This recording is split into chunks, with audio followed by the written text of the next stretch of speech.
kawan. Waalaikumsalam. Selamat datang kembali di podcast One Stop di episode kedua. Alhamdulillah.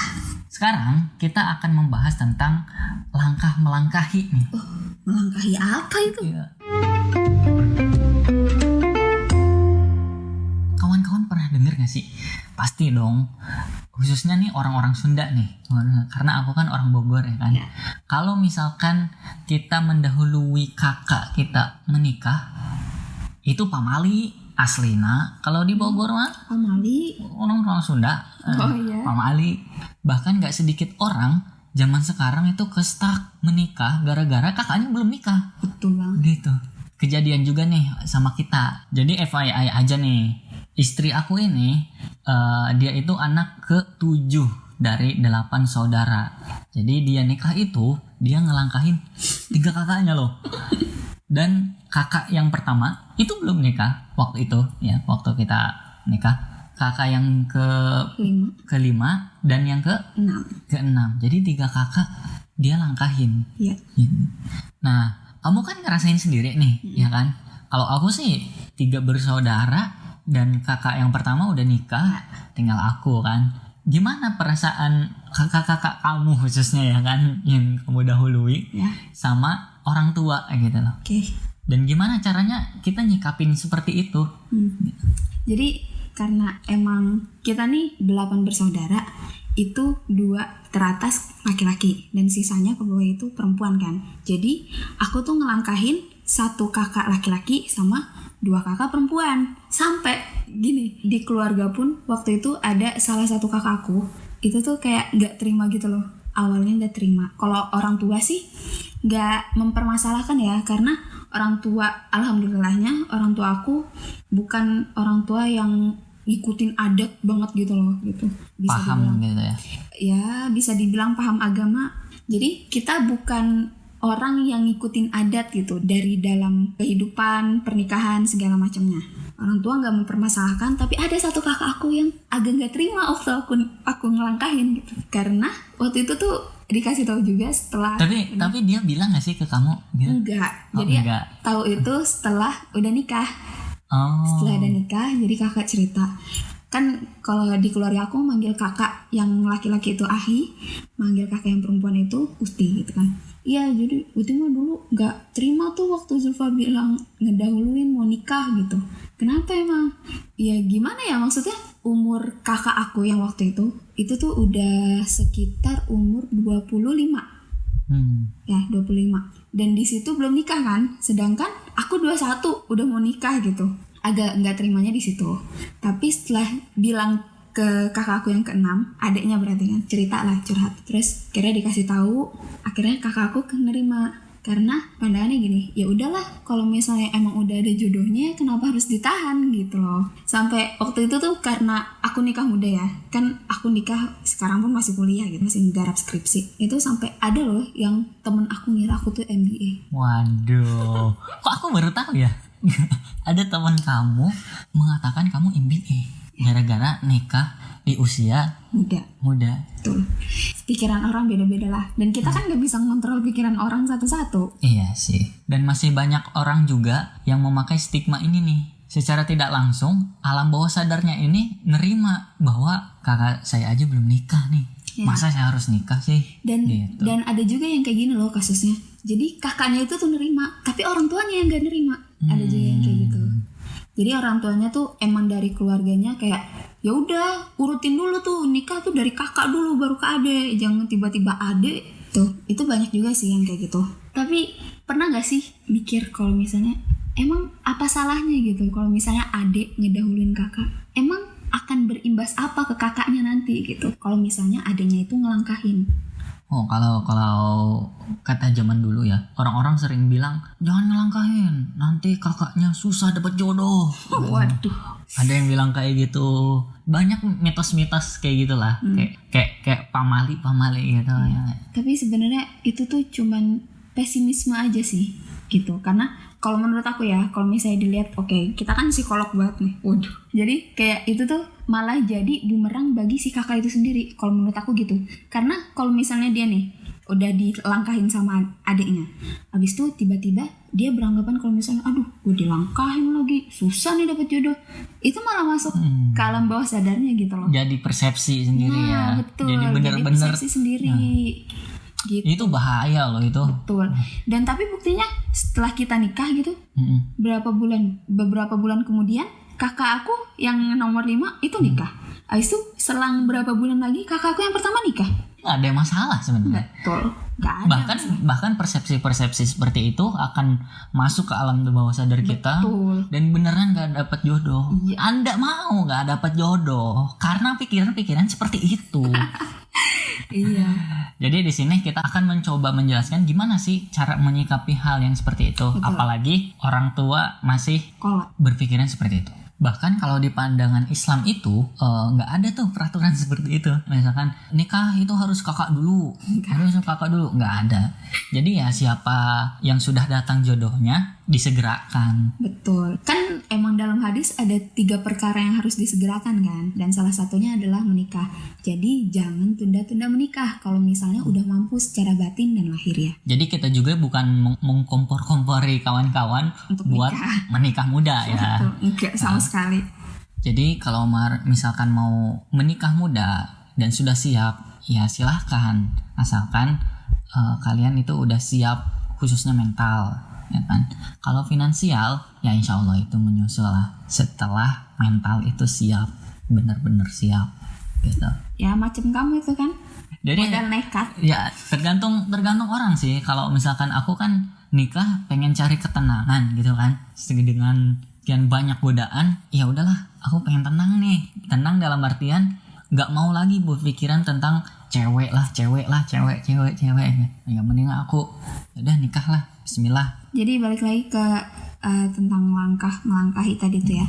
Kalau menurut Ustadz Adi Hidayat emang benar. Jadi emang dalam Islam tuh nggak ada tuh namanya hukum apalagi syarat nikah itu salah satunya adalah nungguin kakaknya dulu nikah. Nggak ada. Emang kalau misalnya udah ada kesiapan dari si adik itu, cara apapun ya, secara lahiriah dan batinnya, sudah boleh menikah. Dan kalau misalnya menurut Buya Yahya, kalau misalnya adiknya itu udah ada kemauan untuk menikah dan itu kayak tadi tuh, kamu kan pengen nikah karena untuk ketenangan gitu kan, berarti maksudnya menjauhkan diri dari maksiat gitu.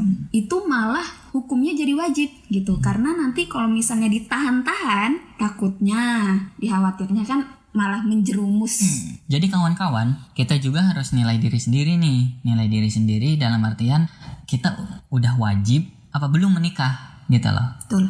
Jadi ada orang-orang yang emang wajib menikah nih.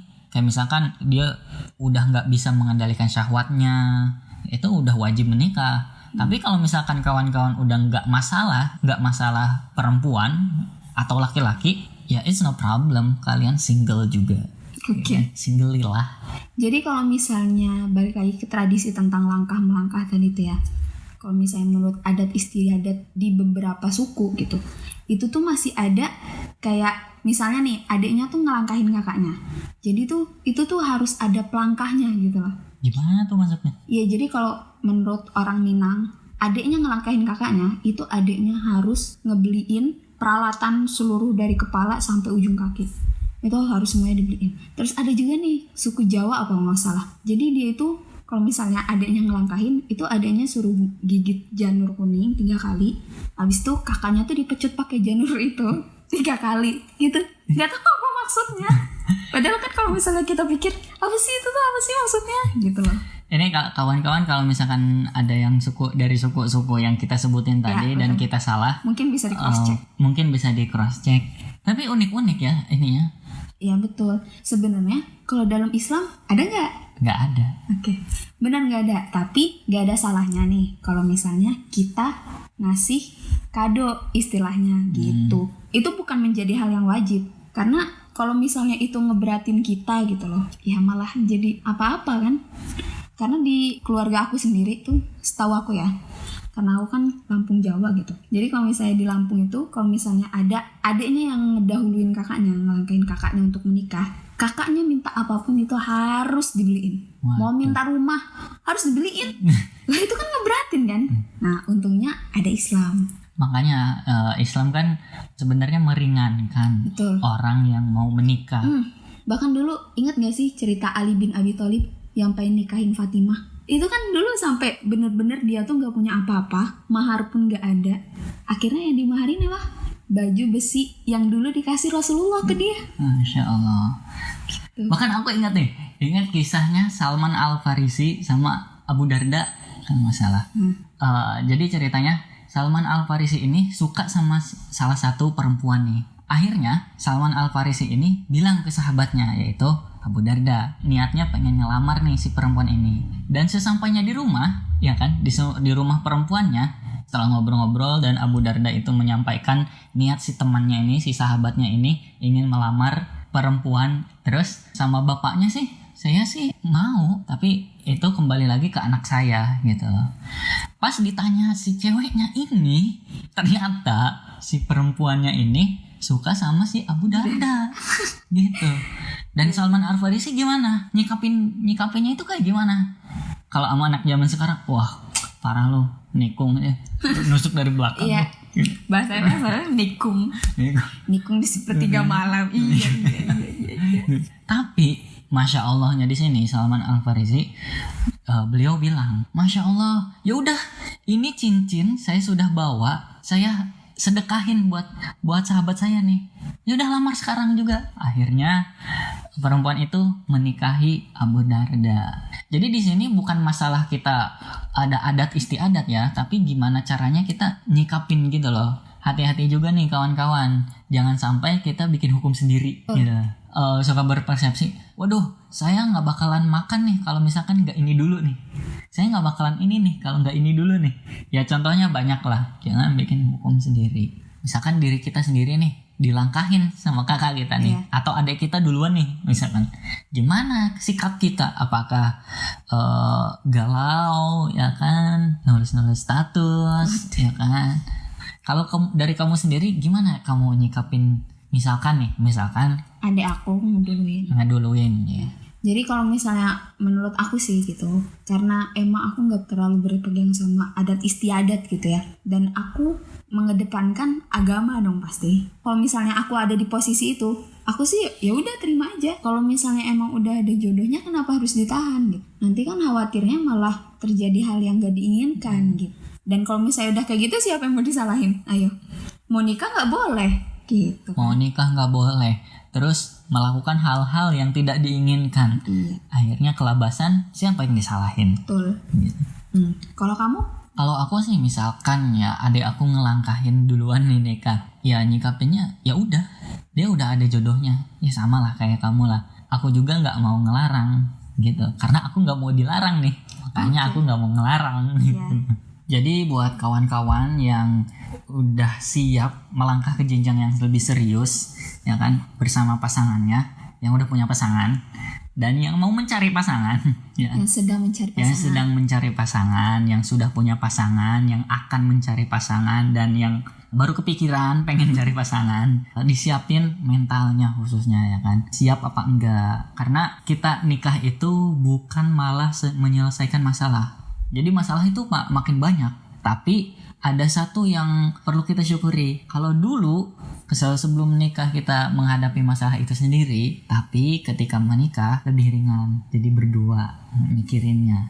Istilahnya ya nggak berat-berat amat lah. Ya jadi kalau misalnya kalian masih ada pikiran nanti dulu dia nikahnya, tunggu kakak dulu, tapi sedangkan kalian itu udah istilahnya ngebet banget gitu kan nikah, jangan ditahan. Wajib gitu. Intinya jangan ditahan, karena itu bakal nyusahin kalian sendiri. Urusan finansial itu insya Allah nyusul. Yang penting niat kita benar gitu loh. Benar ya Allah, saya pengen nikah nih buat ngejaga pandangan saya, menjaga kemaluan saya, menjaga harga diri saya. Insya Allah itu ada aja jalannya. Ya tapi jangan ngegampangin nikah juga gitu. Jangan ngegampangin juga. Dan kita juga tadi ya, kita nggak mengkompor-komporin teman-teman supaya buru-buru nikah. Tapi ini kita mengingatkan nih, hati-hati kalau misalkan udah berurusan sama lawan jenis. Karena urusannya serius loh, di dunia maupun di akhirat gitu. Mungkin segitu aja ya pembahasan kita ya. Ini ngalur ngidul gak sih? Menurut aku sih ngalur ngidul ya. Ya maaf ya kawan-kawan, kalau misalkan pembahasan kita masih ngalur ngidul, masih apaan sih ini? Iya. Gitu. Makanya kita tuh butuh banget kritik dan saran dari kalian. Iya, ya makanya jangan lupa follow Instagram kita, dan kalau misalkan teman-teman mau mengkritik atau ngasih saran membangun buat kita menerima. Menerima banget. Oke, segitu aja episode kali ini ya. Jangan lupa kalau misalkan bermanfaat silahkan share ke teman kalian. Jangan lupa follow Instagram kita di @onestock.id dan follow juga Spotify kita supaya kalian gak ketinggalan episode-episode yang akan datang. Semoga bermanfaat. Dan sampai jumpa di episode selanjutnya. Ya. Bye.